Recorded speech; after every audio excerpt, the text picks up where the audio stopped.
আচ্ছা, এখন দেখো 12 নম্বর অঙ্কটা দেওয়া আছে এ পি পাওয়ার আছে পি প্লাস কিউ, এরপর ডিভাইডেড বাই এ পাওয়ার আছে 2r into A power Q plus R divided by A power আছে 2q 2p ইন্টু এ এর উপর পাওয়ার আছে R plus Q divided by এর উপর আবার পাওয়ার আছে 2q। এই অংশের মান নিয়ে আসতে বলছে 1। সো এইভাবে আমরা এটাকে আগেরটার মতো করে যদি প্রমাণ করতে চাই তাহলে আমরা এই সূত্রটার মতো করেও এখানে করতে পারি। প্রথমে লেফট হ্যান্ড সাইড ধরে অঙ্কটা যা আছে তাই তুললাম, তোলার পর এখানে এ আছে, এই এ দুই এ মিলে আমরা আগের মতো করে যদি নেই এ নেওয়ার পর উপরে আছে পি প্লাস কিউ, খেয়াল করতে হবে পি প্লাস কিউ এবং আর নিচের এইটা এখানে যদি আমরা এটাকে এম ধরে নেই আর এই অংশটাকে যদি এন ধরি, পি প্লাস কিউ সম্পূর্ণটা কিন্তু যদি আমরা এন ধরে নেই সূত্রের আকারে আর 2rটাকে যদি আমরা সূত্রের মতো করে এন ধরে নেই তাহলে আমরা এ into A power M minus N সূত্র অ্যাপ্লাই করলেই অঙ্কটা সলভ করতে পারবো। তো দেখি এ পাওয়ার আছে পি প্লাস কিউ অর্থাৎ এম, তো হলে পি প্লাস কিউ এরপর সূত্রে মাইনাস এন, এন হচ্ছে 2r।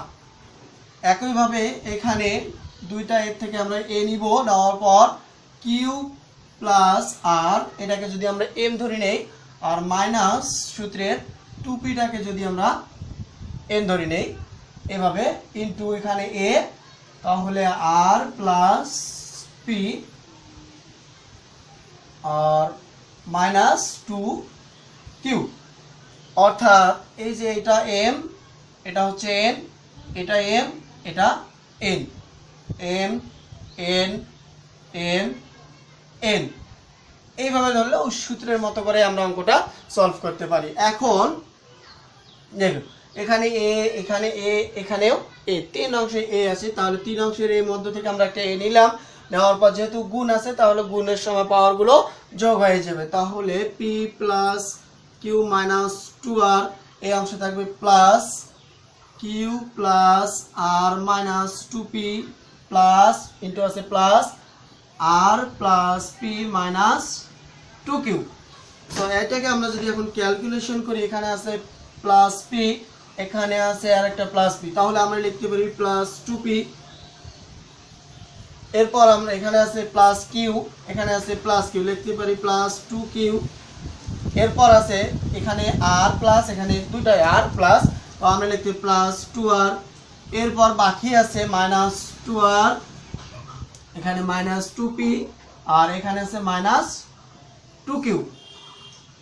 তাহলে আমরা ক্যালকুলেশন করলে পাই 2p, এখানে কি করলাম প্লাস p, এখানে আছে প্লাস p, তাহলে দুইটা p মিলে আমরা যোগ করলে পাবো 2p। এভাবে দুইটা q যোগ করে 2q, দুইটা r যোগ করে 2r, এরপর বাকি যেগুলো আছে মাইনাস 2r মাইনাস 2p এবং মাইনাস 2q যা আছে তাই রেখে দিলাম। এখন দেখি এখানে প্লাস 2p, এখানে আছে মাইনাস 2p, ক্যান্সেল করা যায়, এখানে প্লাস 2q, এখানে মাইনাস 2q, এখানে প্লাস 2r, এখানে মাইনাস 2r। সো আমরা আর উপরের কোনো পাওয়ার পাচ্ছি না, যদি পাওয়ার না পাই তাহলে আমরা লিখব এ এর উপর 0, তাহলে আমরা একটু আগে করছিলাম এই 0 এর মান হচ্ছে 1, দেখো এটা অংশের মান 1 চলে আসে, তার মানে এটা কি রাইট হ্যান্ড সাইড। সো আমরা বলতেই পারি যে left hand side equal right hand side, অতএব প্রুফ। সেম আগের অঙ্কটার মতোই এখানেও। তো এখন অঙ্কটা আরেকবার দেখি আমরা কি বলা আছে। অঙ্কটা আছে এ পি প্লাস কিউ এর উপর আছে, আমরা পি প্লাস কিউটাকে যদি সূত্রের মতো করে এন ধরে নেই আর নিচের 2rটাকে যদি এন ধরে নেই, এভাবে এটাকে এম নিচের পাওয়ারগুলোকে এন ধরে নিলে আমরা এই অংশের মধ্যে পাবো এ এ, দুইটা এ মিলে একটা এ, এই সূত্র মতো করে এটা সূত্র, এই সূত্র মতো করে এ, এরপর সূত্রে আছে এর উপর পাওয়ার এম মাইনাস এন, তাহলে এম আমরা ধরে নিচ্ছি পি প্লাস কিউটাকে মাইনাস সূত্রের আর এন ধরছি আমরা 2r, এভাবে এখান থেকে এটা ক্যালকুলেশন করে নিলাম। করার পর যেহেতু এখানে পাওয়ার এ এ এ বেসিক যা আছে তাই তিনটা এর মধ্যে আমরা এ নিলাম, এখন পাওয়ারগুলোর গুণ আছে, এখানে দেখো গুণ, এই গুণ থাকলে পাওয়ারগুলোর যোগ হয়ে যাবে। তাহলে প্রথমের যা আছে তা রাখলাম, এরপর এই গুণের জায়গায় এখানে অতিরিক্ত করে একটা প্লাস চলে আসলো। কেন চলে আসলো? এই ইনটু বা গুণের জন্য। ঠিক একইভাবে এখানে যা আছে তা লেখার পর এই জায়গায় এসে প্লাসের জায়গায় গুণের জায়গায় প্লাস চলে আসলো। কেন আসলো? এখানে গুণ আছে জন্যই, বাকি যা আছে তাই। তো এখন আমরা ক্যালকুলেশন করলে পাচ্ছি 2টা পি, সবগুলোই 2টা করে পাচ্ছি। তো এইভাবে লেখার পর সবগুলো কাটাকাটি করলে আমরা পেয়ে যাই 0, অর্থাৎ এর ওপর 0 বা 0 বা পূরক থাকলে এর মান হয়ে যায় 1, রাইট হ্যান্ড সাইড। এভাবে আমরা অঙ্কটাকে প্রমাণ করতে পারি। এরপরে আমরা দেখি 13 নম্বর অঙ্কটা।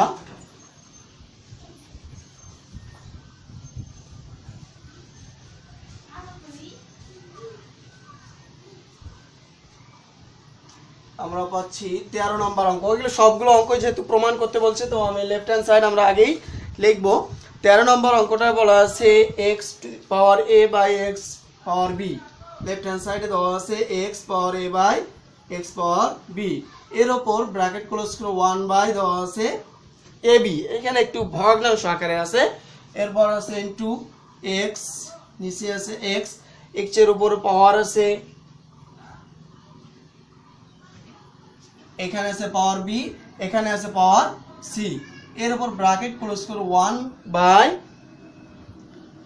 বিসি ইনটু এখানে x, তাহলে এ বি, এখানে আছে সি আর x, এখানে পাচ্ছি আমরা x এর উপর পাওয়ার আছে a, আর এখানে পাচ্ছি আমরা 1 বাই সি। এটা ক্যালকুলেশন করলে এই অংশের মান আসবে 1। এই 1টাকে আমরা নিয়ে আসবো। তো দেখি আগের মতো করে ওই সূত্রের মতো করেই এখানে x থেকে আমরা কমন নিব x মাইনাস এটাকে m আর বিটাকে যদি আমরা n ধরে নেই তাহলে a মাইনাস বি সূত্রের ইনটু উপরে যা আছে তাই রেখে দেই a by B 1 by ab। এখানে x থেকে দুটার থেকে x, b by minus C, উপরে 1 বাই বিসি ইনটু এখানে আছে x, তাহলে x নেওয়ার পর থাকতেছে c minus a, bracket close করলে 1 বাই c। আমরা জাস্ট এই সূত্র মতো করে মানগুলো বসাই দিলাম। এখন দেখি আমরা এখানে x, তাহলে a মাইনাস b, এখানে আছে 1, অর্থাৎ বিষয়টা আছে a মাইনাস b ইনটু এইভাবে আছে 1 বাই ab। এখানে তো x আছে, xটাকে আমরা পরে যদি লিখি তাহলে আমরা a মাইনাস bটাকে 1 দ্বারা যদি প্রথমে গুণ দেই তাহলে ভগ্নাংশটা হয়ে যাবে এরকম, a মাইনাস b কে 1 দ্বারা গুণ দিলে পেয়ে যাব আমরা a মাইনাস b আর নিচে পাবো ab যা আছে তাই। এভাবে এখানে into x, b minus c কে 1 দ্বারা গুণ দিলে পাবো আমরা b মাইনাস c বাই এখানে আছে bc, আর x কে c মাইনাস a কে 1 দ্বারা গুণ দিলে c minus a by c। এখানে জাস্ট a মাইনাস b কে 1 দ্বারা গুণ, b মাইনাস c কে 1 দ্বারা গুণ, c মাইনাস e কে উপরে 1 দ্বারা গুণ দিয়ে মানগুলো বসাই দিলাম। এখন দেখি আমরা এখানে x, এখানে x, এখানেও x, তাহলে তিনটা x থেকে আমরা একটা x নিয়ে নেই। নেওয়ার পর পাওয়ারগুলো আছে, পাওয়ারগুলো এখন যোগ করব আমরা। তাহলে যোগ যদি করি a minus b by ab plus b minus c by bc plus c minus a by c, পাওয়ারগুলোকে আমরা যোগ করলাম। এখন যোগ করার পর এখানে x আছে, xটাকে আমরা যদি এইভাবে লিখে দেই তো ab bc ca পাওয়ারগুলোর উপরেই আমরা এইভাবে লসাগু করতে পারি। ab bc এবং ca এই তিনটার লসাগু, এখানে a, এখানে b, এখানে c, তার মানে অবশ্যই লসাগু আসবে ab c। তো লসাগু যোগের বিষয় কাজটা। তাহলে আমরা, তোমরা হয়তো জানো যে যদি ভগ্নাংশ আকারে থাকে লব, উপরেরটা লব, নিচের অংশটাকে বলা হয় হর। তাহলে হরগুলোকে দ্বারা যে লসাগু পাইছি প্রত্যেক ভগ্নাংশের হরকে লসাগু দ্বারা ভাগ দিব। ভাগ দেওয়ার পর যে ভাগফলটা পাওয়া যাবে ওই ভাগফলকে প্রাপ্ত ভগ্নাংশের লব দ্বারা গুণ দিতে হবে। আবারও বিষয়টা বলতেছি যে লব, প্রত্যেক ভগ্নাংশের লব এবং হর, তাহলে হরগুলোর আমরা লসাগু নিলাম। নেওয়ার পর লসাগুকে, প্রত্যেক ভগ্নাংশের লসাগুকে, প্রত্যেক ভগ্নাংশের হরকে প্রাপ্ত লসাগু দ্বারা ভাগ দিব। ভাগ দেওয়ার পর যে ভাগফলটা আসবে ওই ভাগফলকে প্রত্যেক ভগ্নাংশের আবার লব দ্বারা গুণ দেব। সো দেখি আমরা A B K A B C দ্বারা ভাগ দিলে আমরা পেয়ে যাব ভাগফল সি, ভাগফল পাবো সি। সি কে আবার এ মাইনাস বি দ্বারা গুণ দিলে আমরা পাবো এ সি মাইনাস বিসি। ঠিক একইভাবে এখানে আছে প্লাস বিসি কে ভাগ এ বি সি দ্বারা ভাগ দিলে বিসি ক্যান্সেল করলে থাকবে এ, এ কে বি মাইনাস সি দ্বারা গুণ দিলে আমরা পাবো এ বি মাইনাস এসি। এরপর এখানে আছে প্লাস দিয়ে দিলাম C K C A K A B C দ্বারা ভাগ দিলে আমরা সি এ সি ক্যান্সেল করলে পাবো বি, এই বি কে সি মাইনাস এ দ্বারা ভাগ দিলে আমরা পাবো B C minus A B. বিষয়টা আরেকবার খেয়াল করলেই বুঝতে পারবো যে এখানে আছে A B, A B K A B C দ্বারা ভাগ দিলে আমরা এ বি ক্যান্সেল করলে থাকবে সি। এ সি কে উপরের এ মাইনাস বি দ্বারা যদি গুণ দেই তাহলে এ কে সি দ্বারা গুণ দিলে এ সি, এরপর মাইনাস বি কে সি দ্বারা গুণ দিলে বি সি। ঠিক একইভাবে এখানে plus B K B C থেকে এখানে ক্যান্সেল করলে পাবো এ, এ কে এ বি মাইনাস সি দ্বারা গুণ দিলে আমরা পাবো A B minus A C, এ থাকতেছে। এরপর এখানে plus C R A K A B C দ্বারা ভাগ দিলে আমরা ভাগফল পেয়ে যাব বি, এই বি কে সি মাইনাস এর দ্বারা গুণ দিলে পাই বি বি সি মাইনাস এ প্লাস এ মাইনাস বি কে এ দ্বারা গুণ দিলে এ বি। এখন দেখি এখানে আছে প্লাস এ সি, এখানে আছে মাইনাস এ সি, এখানে মাইনাস বি সি, এখানে প্লাস বি সি, এখানে plus A B minus A B.